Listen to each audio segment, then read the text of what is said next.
Welcome to the Maintainable Nails podcast, where we explore the art of healthy and sustainable nail care with both industry experts and best-in-show upkeepers. I'm your host, Robby Russell. On this episode, we speak with Duncan Thorpe, who is an inventor, esteemed entrepreneur, and a voice actor. Duncan joins us today from an undisclosed island off the coast of Northern Europe.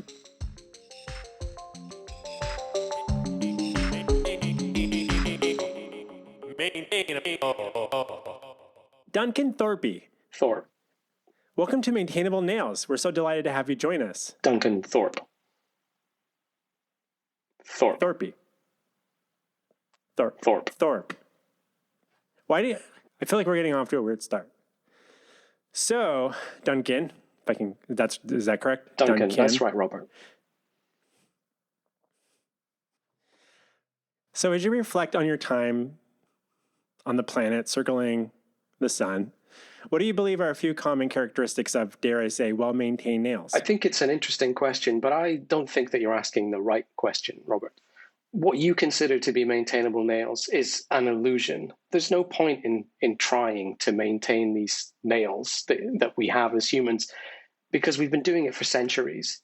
And, you know, everyone, like, you bite them or you have to trim them, and it's just relentless and it's never ending. And it's essentially tyranny of the mammalian genetic legacy. And I don't think that there's any escape from it without a fundamental disruption of nail space.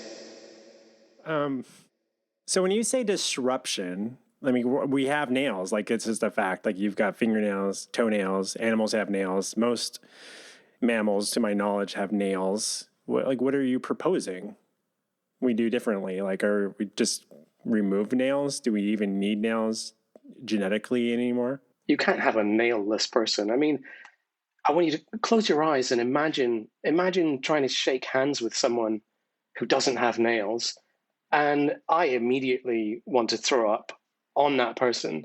And that's not because I don't see them as human. It's because they aren't human. So we can't just get rid of nails. What we need to do is move beyond human nails, mammalian nails, as you say, enter the future of nails. And so that's why I've taken 50% of the fortune that I amassed from my original company, Clicky, and invested it into a new venture, Hard-Ass Nails.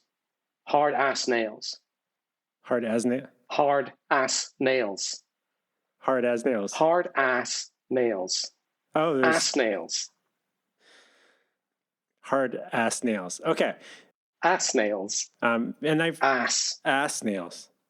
Say it. Ass. Say it, Robert. Ass. Ass. Ass nails. Hard-ass nails. So I want to dig into that. Like, how did you amass this fortune in the first place so you can, put 50% of that into hard-ass nails? When I was young, every website I went to where I wanted to buy something, I realized I would have to click at least 2 links in order to achieve that. And so what I did is develop a system where you only have to click 1 link in order to make the purchase. And I patented the shit out of that. That is how I built my company, Clicky. And that was what led me to become I was going to say the richest person on earth, but really it's more than that. It's probably the most important person on earth, and probably the most important person that's ever lived. It's very, I know that you're very influential, and there's been a lot of criticism about you over the years. And I know that part of the agreement is that I couldn't discuss any of the current litigation for various obvious reasons. We don't need to get into that. Yeah, I would really prefer it if you didn't bring up any of the lawsuits against me from San Diego Zoo.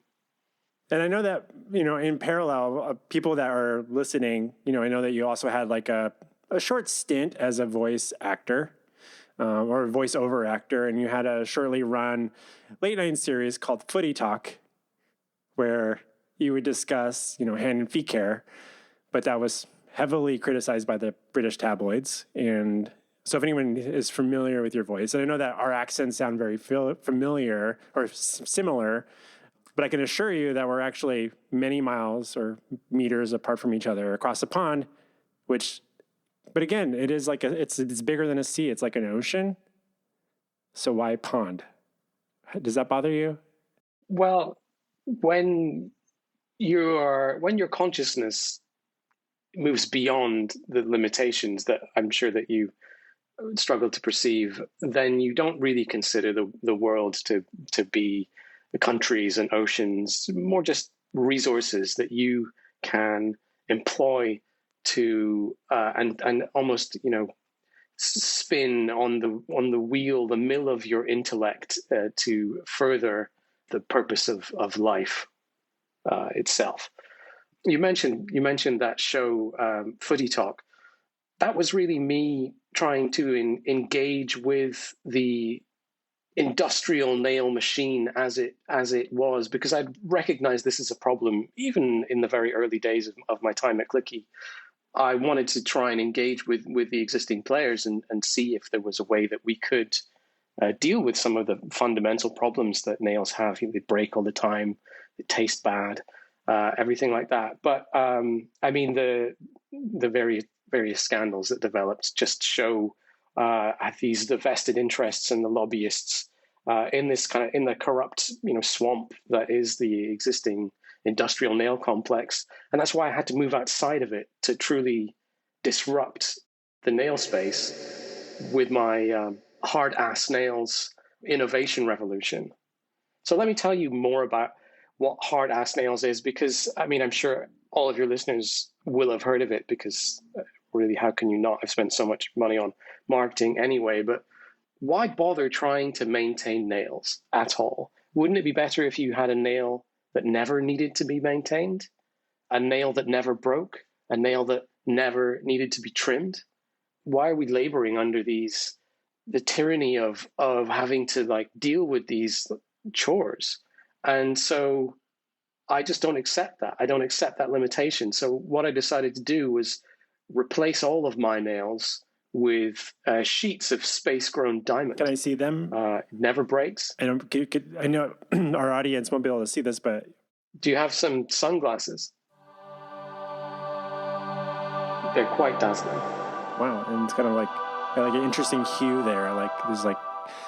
Well, maybe afterwards we can talk a little bit about what setups you have for webcams and during this pandemic, which I know hasn't really affected you.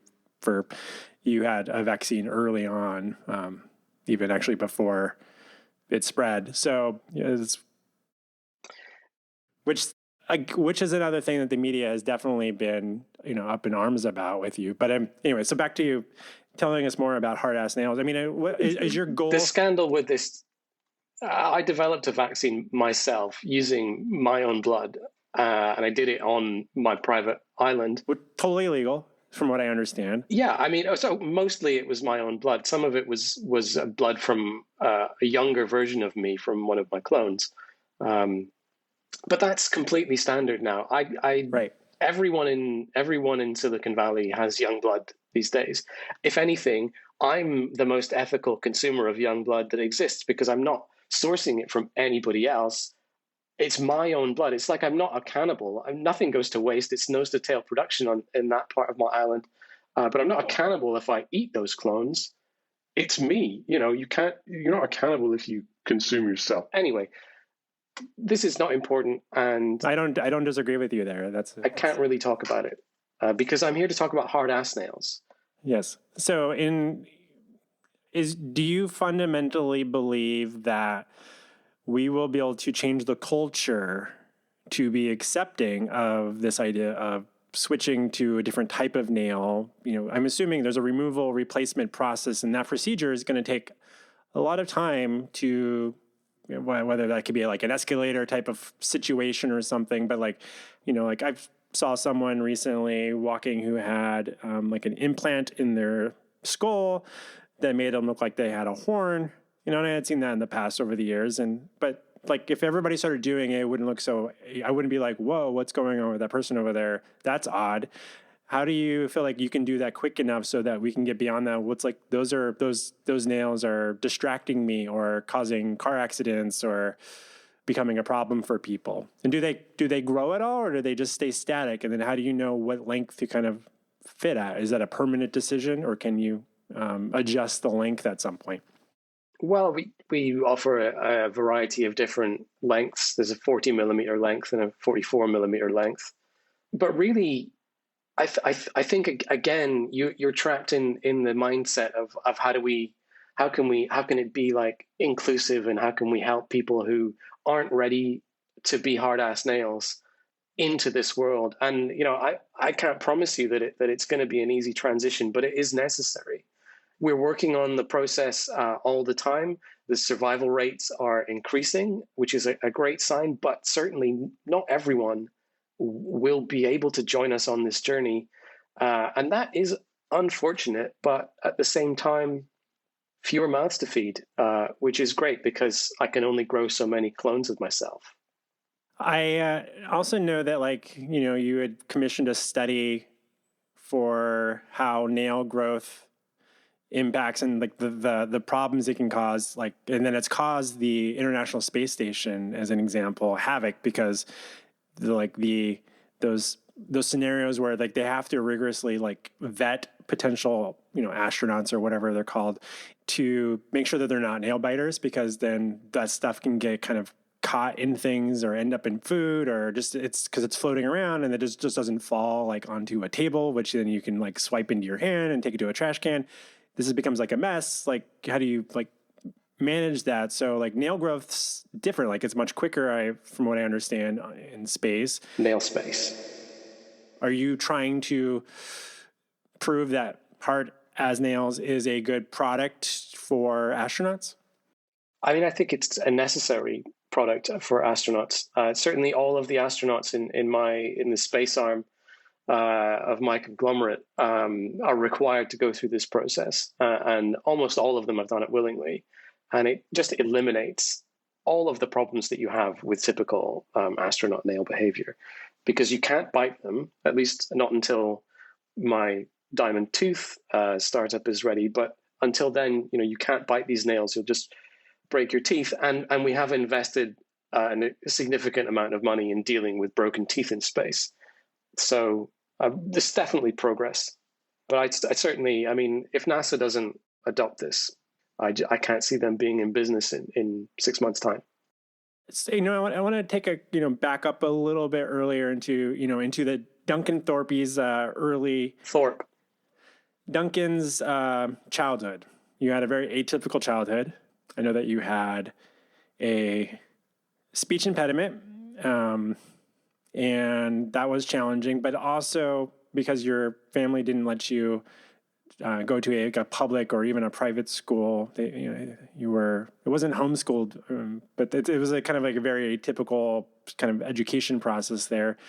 From what I've read about you and some of the autobiographies that you've written, is that you were obviously fragile, if you don't mind me. I know we don't want to get a little sensitive here, but I know that you've worked really hard to become much harder over the years. I know that you've worked really hard over the years at becoming harder, which kind of maybe leads to hard as nails. Ass nails. Hard ass nails. If you could just share, for those listening who are kind of ruminating a little bit about maybe they're not going to be able to next few years save up enough for hard ass nails to go through the procedure, and it's going to take a career shift potentially for them to get to that point. What kind of advice could you offer them on how to overcome that fragile, concerned person that they know that they are deep down? And one of the reasons why this is such a big topic on Maintainable Nails is that I fundamentally believe that people put nail polish on their fingers, not to just cover up what's underneath their nails from their own view or from other people seeing them, but just to it's a way to kind of paint a facade over the things that they're not willing to admit. And I think what you're doing is really inspirational. So I just wanted to kind of at least say that while I had an opportunity to speak with you.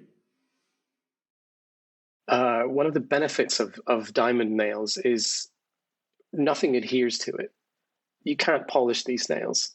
You can't cover up anything on them. And so in doing so, everyone who has gone through the process and survived has been forced in a very real way to confront their true nature, because they can't hide it behind nail polish, behind any other kind of obscuring facade.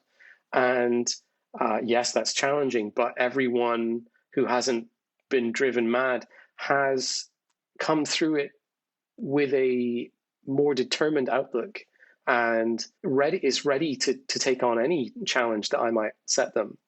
You mentioned the expense of it, and certainly it is not a cheap process, but we're coming up with new ways every day to make that easier for people. For example, one way that you can get a set of diamond nails completely for free is just by signing up to my Mars colonization program.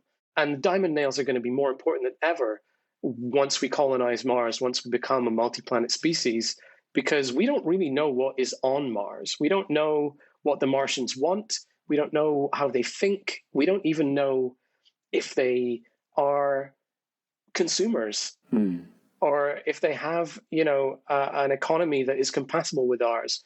And so all of our colonists need to be prepared to defend themselves. Yes. At all times. And one of the best ways of doing that is by relying on the original purpose, the idea of nails, which is as a means of self-defense. It happens that the way that evolution has implemented them is flawed, and I'm here to correct that flaw. It's very inspirational, and I think you're working on all these initiatives in parallel. One of the things that's always been really kind of surprising to learn about you from your autobiographies is just how few people you have in your close proximity in terms of people to like delegate things to. I know that you have an active hand in a lot of things in parallel, and it's always been really impressive that you've been able to balance that, move these things forward, and taking such an active role in helping progress the human race beyond our own current constraints and capacities here on planet Earth. We'll be back with our interview with Duncan in just a moment. Hi, it's me, Robby. It's me, Robby.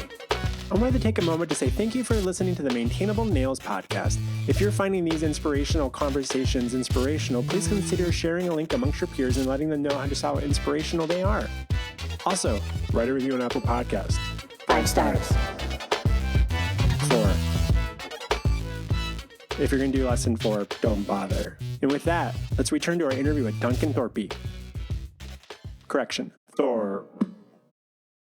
And so I think that, as the time like that it takes, say, on Mars to circle around the sun, it's going to be different. And so does nail growth different there, which I think is why you're, working on hard as nails as a thing that to introduce your constituents to. All right. I think you're giving the audience a lot to really think about, and reflecting on, if you're going to save up for this, and you're giving some good options there, like you can join where can they go sign up for that? Is that through Clicky, or is that through a different venture? You can add it to your basket in Clicky Prime, and we will come and collect you for free. Another way you can do it is by signing up on hardassnails.nails. We will dispatch an easy genetic blood test that we can use to determine whether or not you are the right fit for any of our programs. It could be the Martian program. It could be our subterranean program. It could be our high altitude program, where we are trying to synergize pilots and drones in a way that can really revolutionize our delivery arm. Any of these programs you might be selected for based on the results of your test. And all of that is completely free. I'm not making any money out of this. Certainly there will be profits on Mars for me, but it's not about me. It's about the species. And I just, I wouldn't say I've been chosen, because I don't really believe in those kind of things, but it's absolutely my destiny to lead us into the future. That's, for those listening, I hope that you've had an opportunity to kind of reflect on your own existence and what you're like, and asking yourself, what is your destiny? I really appreciate Duncan coming and talking with us about this. One quick thought it would be doing the audience a disservice if I didn't bring this up, but I know that like you've been very concerned about how we've used the same word nails for different things, like a hammer and a nail versus nails on your fingers and toes. And you wrote an article about how this International Space Station has 0 nails because everything's wrenched using screws, things like that, and they don't use any nails there because there's a worry about gravity forces at work there and stuff, or not, or do you need to bring a nail and a screwdriver to the International Space Station? Where are you at right now with helping with the renaming of nails on Earth? And do you think nails will be necessary, like hammer and nails will be at all used in the future, or are they kind of a dying breed of nails? Nails are certainly an archaic fastening mechanism. Obviously, within months, everything is going to be 3D printed. No nails required, and then, as you say, we can finally start having a conversation about nails where we really are talking about fingernails and toenails and nothing else. But we have a lot of excellent marketers working on this problem. My favorite alternative is the unistaple.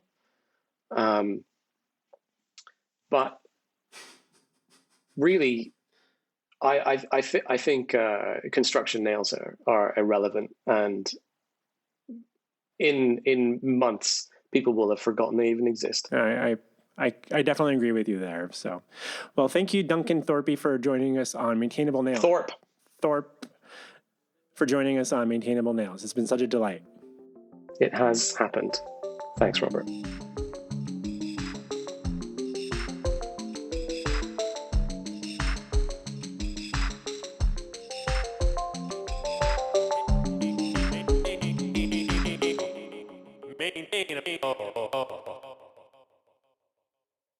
How much editing do you want to do?